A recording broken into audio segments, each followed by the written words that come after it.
Olá, meus queridos alunos do nono ano.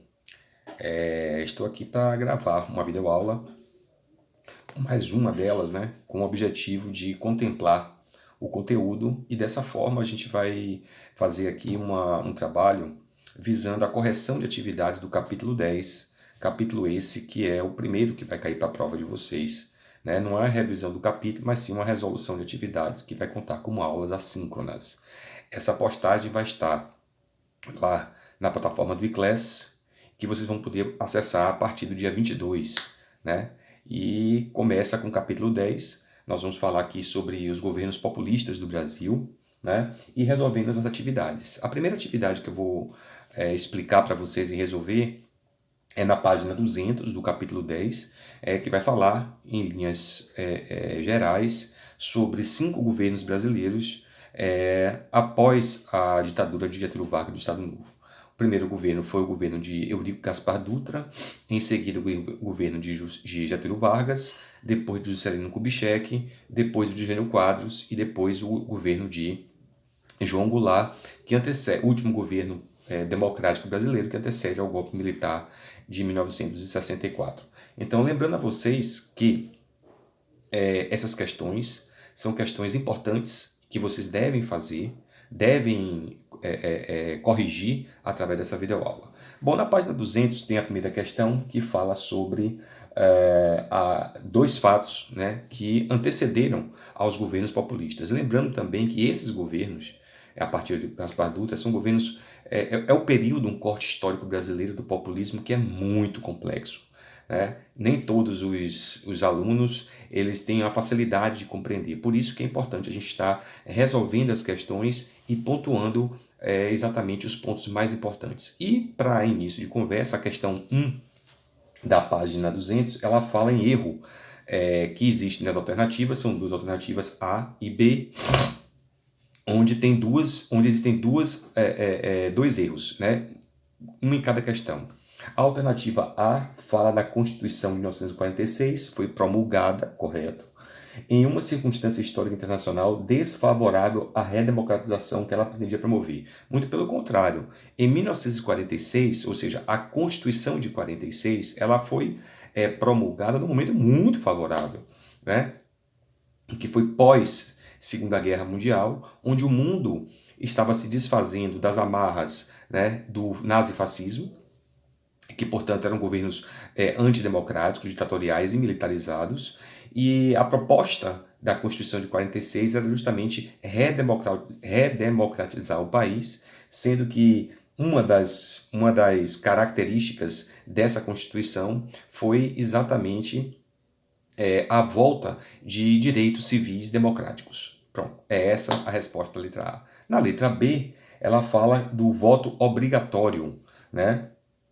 Que foi instituído na Constituição de 1946 devido à falta de interesse político por parte dos eleitores brasileiros, mesmo porque, podendo exercer livremente o seu direito de voto, desde o Estado Novo, não compareciam no momento das eleições. Essa proposição da letra B, ela é completamente falsa. A gente vai encontrar o erro nela. Qual é o erro?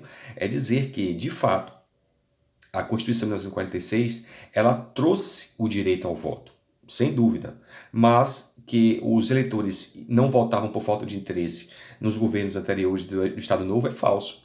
Por quê? Porque no Estado Novo não havia o direito ao voto. Né? Lembrando que o Estado Novo foi um governo ditatorial e antidemocrático exercido pelo nosso glorioso Getúlio Vargas. Então, a resposta que deveríamos contemplar é exatamente mostrar que o Estado Novo não houve desinteresse do público, muito pelo contrário, os cidadãos brasileiros não tinham direito ao voto por conta do Estado ditatorial, ok? Passando aí para a página 201, nós vamos ver aí uma alternativa do Instituto Federal do Ceará. Lembrando mais para vocês que essas questões são altamente importantes para a compreensão do conteúdo. Muito embora estejamos já no último bimestre, mas esse assunto é um assunto que cai muito no Enem, porque é um assunto de atualidade, basicamente, da história contemporânea brasileira. E ela fala, após a renúncia de Getúlio Vargas, em 1945, né, essa renúncia aí ela é meio que maquiada, porque na verdade houve um golpe. O primeiro governo eleito é do general Eurico Gaspar Dutra. Sob seu governo é correto afirmar. A resposta certa para essa questão é a letra B. Adotou princípios do liberalismo como base da política econômica brasileira. Gente, é importante lembrar que o Brasil sai de uma era ditatorial com Getúlio Vargas, né, com características aí nacionalistas, de proteção à economia nacional, e o governo de Eurico Gaspar Dutra ele é responsável por abrir a economia brasileira, principalmente à economia estadunidense, ao capital estrangeiro estadunidense. Então, portanto, a resposta certa é a letra B. Não deixando de ler, né, para responder. Eu estou já respondendo para vocês, explicando as questões, ok? Na página 203, nós temos aí uma questão que ela é somatória, né? Então, você tem que marcar as questões verdadeiras, né, e somar as alternativas. Nós temos a alternativa 01, 02, 04, 08 e 16. Nós vamos achar as verdadeiras. E as verdadeiras são as alternativas 1 e 2. Eu vou ler aqui a pergunta. Em 1950, após 15 anos de governo Vargas e mais 5 de Dutra, Getúlio Vargas foi eleito. Desta vez, porém, por meio do voto popular. No último período à frente do governo, Vargas enfrentou uma forte oposição. Em 1954, ele cometeu suicídio.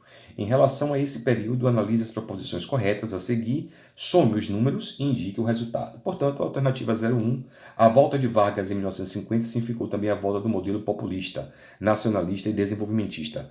Verdadeiro, Vargas era nacionalista, aliás, todos os governos eram populistas, mas Vargas ele exercia esse governo como estratégia, como ferramenta, né, característica desde o seu período antecessor dos 15 anos de ditadura militar, de ditadura do Estado Novo, né?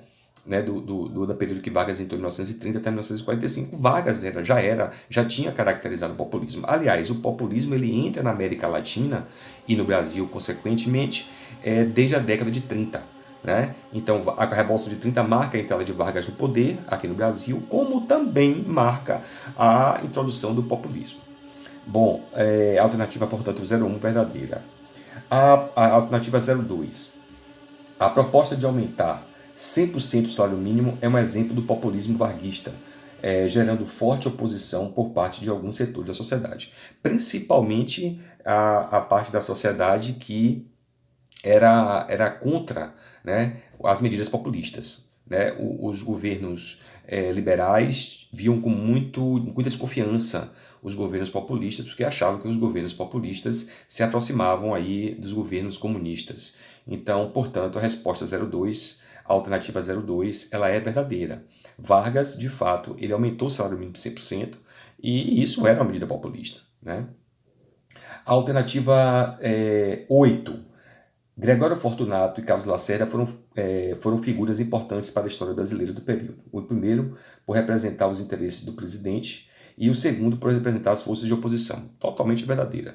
Lembrando que nomes são importantes na história. Né? O Gregório Fortunato ele era assessor, era homem de confiança de Getúlio Vargas, e o Carlos Lacerda, um opositor ferrenho da política nacionalista. Né? Era político da UDN, e esse choque levou, inclusive, até o atentado da Rua Toneleiros, que levou depois, né, ao suicídio de Vargas devido às pressões. Isso é outro fato. Portanto, as alternativas são 01, 02 e 08, total 11, né, que é a alternativa, que é o valor, né, o somatório. Ok? Passamos aí para a página 208. Nós vamos ver aí 3 questões, né, importantes para vocês, tá? A primeira alternativa, o governo de Juscelino Kubitschek foi marcado por uma imagem de otimismo e de crescimento econômico. Sobre esse período de mudanças, é correto afirmar. A alternativa dessa resposta é a letra B. Por quê? O ambiente cultural foi afetado pela euforia desenvolvimentista, possibilitando o surgimento de vanguarda artística como bossa nova e cinema novo.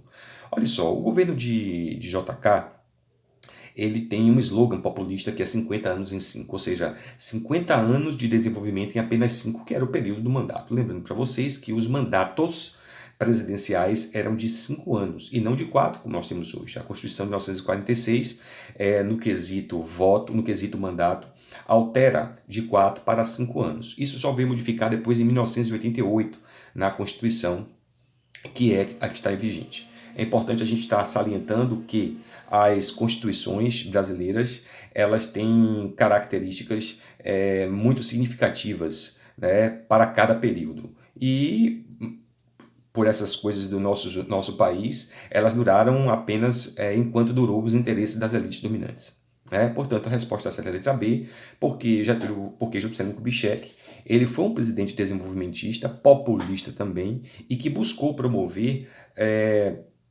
o progresso brasileiro, não só a nível de rodovias, de tecnologias, né? Lembrando para os senhores que a Constituição de Brasília foi nessa época, houve grande destaque às artes, ao cinema, como o cinema novo, na música, como a bossa nova, né? Os artistas brasileiros, como por exemplo Tom Jobim, João Gilberto, tiveram um grande destaque dentro desse musical chamado Bossa Nova, e isso foi uma característica, sim, do governo de Juscelino Kubitschek, o incentivo às artes e também as artes de um modo geral, né? A questão 2, modernizar fazia parte dos projetos de governo de Juscelino Kubitschek. Brasília tornou-se um símbolo da sua gestão pelas renovações urbanas que consolidou.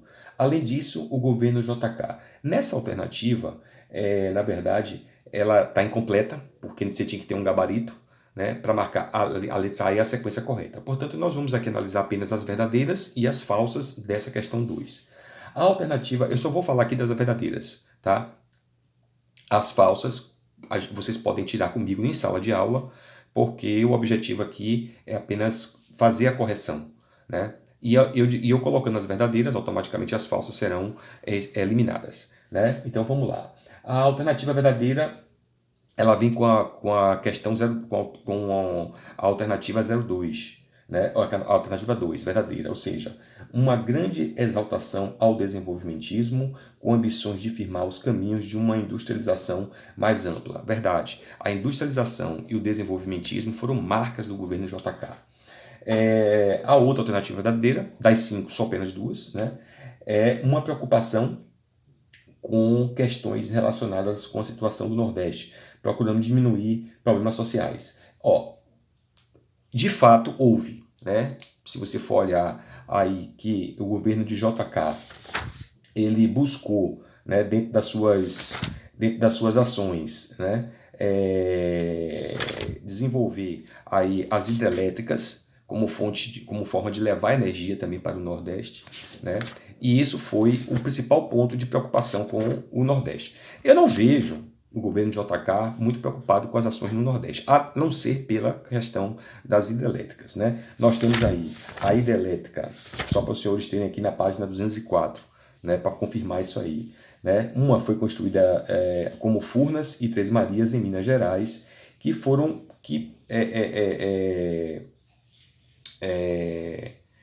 hidrelétricas que tinham o objetivo de abastecer o centro do Brasil, pegando parte do Nordeste, Bahia, pegou um pouco, né? E isso fez com que essa geração de energia pudesse facilitar um pouco a vida do nordestino. Mas o que de fato ele impulsionou foram as ligas camponesas em Pernambuco, com reivindicações de trabalhadores do campo, principalmente por causa da seca, e isso foi um alento, né? Foi uma ajuda que o governo JK deu, muito embora não tenha resolvido muita coisa e o clima ficou realmente tenso. Então, portanto, na questão 2 da página 204, nós temos duas alternativas apenas verdadeiras, tá? A questão 3, que também é uma questão de vestibular de São Paulo. O governo de JK sintetizou seu projeto desenvolvimentista num conjunto de projetos que foi conhecido como Plano de Metas. Verdade? Verdade. Que definia as prioridades do governo e os estágios de atraso social e econômico que deveriam ser superados pela nova política, sobretudo a partir da estratégia econômica da substituição de importações. Bom, aí vem a letra A. Quais os principais eixos econômicos e sociais do plano de metas? Bom, o plano de metas previa o desenvolvimento urbano, o desenvolvimento de rodovias e o desenvolvimento de indústrias, né? A construção de Brasília foi uma delas, né? E também levar o desenvolvimentismo para a região central do Brasil, né? Brasília foi, enfim, o marco do governo de Juscelino Kubitschek, que foi construído em 1960.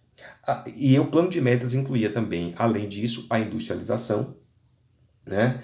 E como qualificações profissionais, como forma de integrar a industrialização ao caráter do emprego, do caráter empregatício, ou seja, você colocando e estruturando, né, a sociedade do ponto de vista técnico profissional, isso com certeza iria a diminuir o impacto do desemprego no Brasil. Certo? Essa é a resposta da letra A. A letra B, JK, ficou conhecido como presidente Bossa Nova. O que é a Bossa Nova? O que era a Bossa Nova e como ela pode ser relacionada com o período juscelinista ou período de JK? Muito importante essa pergunta, porque foi um momento onde o Brasil ele precisava de fato é, dar uma atenção à cultura, né, já que ela estava muito na década do início da década do século XX, ela é europeizada. E depois com o Eurico Gaspar Dutra, né, nessa fase populista, ela veio um pouco com a característica muito estadunidense. O JK não fugiu disso. A proximidade com o cinema em Hollywood, com as tendências culturais norte-americanas. Isso influenciou bastante o governo de Juscelino Kubitschek. E a bossa nova, ela vem exatamente para dizer, opa, nós temos cultura, nós temos música, né? E ele, na contramão dessa política estadunidense do sentido cultural, promove a ascensão também e a abertura, né, para o cenário mundial da música brasileira. E a bossa nova integra isso aí. Portanto, é muito importante que vocês entendam que a bossa nova foi um movimento artístico-cultural do Brasil para para o governo de Juscelino Kubitschek, ok?